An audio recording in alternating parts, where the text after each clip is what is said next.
As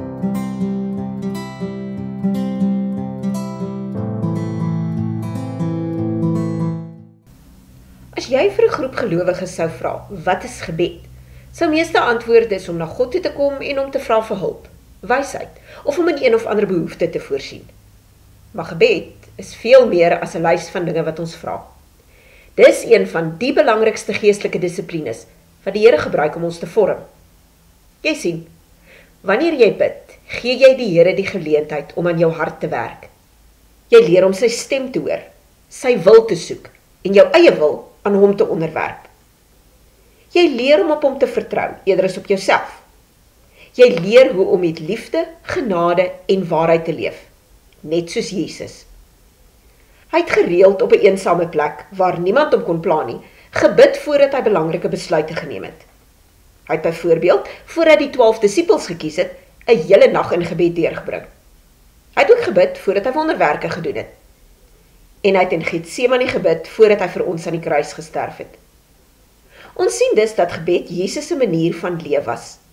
Dit was sy band met God die Vader, wat hom in staat gestel het om sy roeping met liefde en krag uit te leef. Net so vorm gebed ons ook om met nederigheid, gehoorsaamheid en liefde te leef. Elke keer wat jy bid, word jou eie wil 'n bietjie meer onderworpe aan God se. Jou denke word vernuwe, en jou karakter word gevorm. Jy leer wat dit beteken om nie jou eie koninkryk te bou nie, maar om in diens van God se koninkryk te leef. Jesus het ook dikwels vir ander gebid. Selfs aan die kruis het hy gebid, Vader, vergeef hulle. Wanneer jy gereeld vir ander bid, begin jy met nuwe oë na mense kyk. Jou hart word sagter teenoor hulle. Jy kry medelee. Jy word meer bewus van hulle nood en begin bid dat God in hulle lewens sal werk. Dit is die hart van Jesus, om ander te dien, te dra en voor die Vader te bring. Gebed is ook die plek waar jy geestelike oefening kry. Jy leer hoe om vas te byt wanneer jy nie dadelik antwoorde kry nie.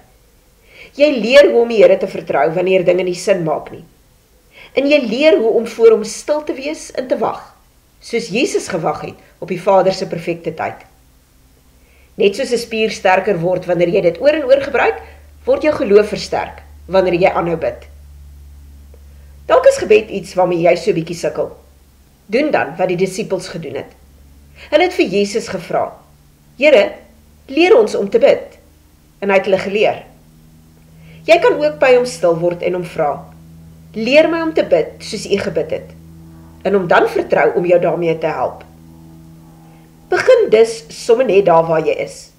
Bid eerlik, kom soos 'n kind. Moenie jou gebedslewe met iemand anders in vergelyk nie. Onthou, elkeen se pad is uniek en die Here weet wat jy nodig het op jou pad van groei. So moenie wag tot jy voel jy is geestelik genoeg voor jy bid nie. Begin vandag. Sit tyd op sy en begin bou aan die gewoonte om elke dag te bid.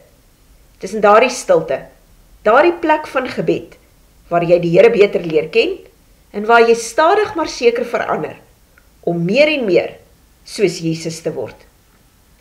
As hierdie boodskap vandag vir jou iets beteken het, deel dit dan met iemand anders.